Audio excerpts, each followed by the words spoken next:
आज बात करते हैं कर्नाटक में हुए एक बहुत बड़े नीतिगत बदलाव की। ये एक ऐसा फैसला है जो हजारों शिक्षकों के करियर की पूरी दिशा ही बदल सकता है। तो चलिए इस मामले को जरा गहराई से समझते हैं। ये जो हेडलाइन है ना, ये सिर्फ एक खबर नहीं है। ये हजारों टीचर्स के सालों के इंतजार और संघर्ष के खत्म होने का एक ऐलान है। कर्नाटक सरकार ने एक ऐसा कदम उठाया है जिसकी गूंज शायद पूरे देश में सुनाई दे। लेकिन सबसे बड़ा सवाल तो ये है कि आखिर प्रॉब्लम थी क्या। ये फैसला टीचर्स की किस बड़ी परेशानी को दूर करता है। इसे समझने के लिए पहले उस मुश्किल को जानना होगा जिसका सामना ये शिक्षक, आप समझिए, सालों से कर रहे थे। तो इस पूरी कहानी के केंद्र में है टीचर्स। वो एक ऐसे करियर के चौराहे पर खड़े थे जहां से आगे बढ़ने का रास्ता लगभग बंद नजर आ रहा था। देखिए, इन टीचर्स का लक्ष्य क्या था कि भाई डिग्री है, अनुभव है तो छठी और सातवीं जैसी ऊंची क्लास के बच्चों को पढ़ाएं। लेकिन हकीकत क्या थी? एक अकेले नियम की वजह से वो पहली से पांचवीं क्लास में ही पढ़ाने के लिए जैसे बंद गए थे। उनके करियर में एक ठहराव सा आ गया था। जरा सोचिए, इन टीचर्स के पास यूनिवर्सिटी की बड़ी बड़ी डिग्रियां थी, पढ़ाने का सालों का अनुभव था, लेकिन इसके बावजूद इन्हें प्रमोशन नहीं मिल रहा था। ये सिर्फ उनके प्रोफेशनल विकास में एक रुकावट नहीं थी, बल्कि इससे उन्हें फाइनेंशियली भी नुकसान हो रहा था। एक तरह का डेडलॉक था। तो आखिर वो कौन सा नियम था जो इन काबिल टीचर्स के रास्ते की सबसे बड़ी रुकावट बना हुआ था? चलिए अब इस बाधा की जड़ को समझते हैं। ये बाधा थी शिक्षक पात्रता परीक्षा यानी टेट।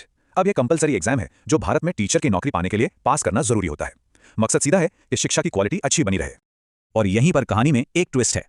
टेट का असल मकसद तो नई भर्तियों के लिए क्वालिटी चेक करना था, लेकिन अनजाने में यही नियम उन अनुभवी टीचर्स के प्रमोशन के आड़े आ गया जो सालों से सर्विस में थे। तो अब आता है कहानी का टर्निंग पॉइंट। कर्नाटक सरकार ने इस डेडलॉक को तोड़ने के लिए एक, कहना चाहिए, लैंडमार्क डिसीजन लिया। और वो फैसला ये है, अनिवार्य टेट के नियम में ढील दे दी गई है। जी हाँ, वही नियम जिसने हजारों टीचर्स के करियर पर ब्रेक लगा रखा था, उसे अब बदल दिया गया है। और पता है सबसे खास बात क्या है? कर्नाटक ऐसा करने वाला देश का पहला राज्य बन गया है। ये एक ऐसा कदम है जो बाकी राज्यों के लिए भी एक मिसाल बन सकता है। तो चलिए अब जरा ये देखते हैं कि इस बड़े फैसले का जमीनी स्तर पर क्या और कितना बड़ा असर हुआ है। 15,000, ये सिर्फ एक नंबर नहीं है, ये 15,000 टीचर्स हैं, 15,000 करियर हैं जिनकी जिंदगियों पर इस एक फैसले का सीधा और बहुत पॉजिटिव असर पड़े। इस बदलाव का सीधा मतलब है प्रमोशन। अब ये टीचर्स ग्रेजुएट टीचर कैटेगरी में प्रमोट हो पाएंगे और छठी सातवीं के स्टूडेंट्स को पढ़ा सकेंगे। इससे ना सिर्फ उनकी सालों पुरानी समस्या सुलझ गई है, बल्कि उनके अनुभव और उनकी योग्यता को आखिरकार एक पहचान मिली है। और हाँ, इसका एक बड़ा फायदा स्टूडेंट्स को भी तो होगा, जिन्हें अब और ज्यादा अनुभवी टीचर से सीखने का मौका मिलेगा। अब आखिर में जरा इस फैसले के बड़े मतलब और इसके दूर तक जाने वाले असर पर भी एक नजर डालते हैं। कर्नाटक का ये कदम एक बहुत जरूरी बात दिखाता है।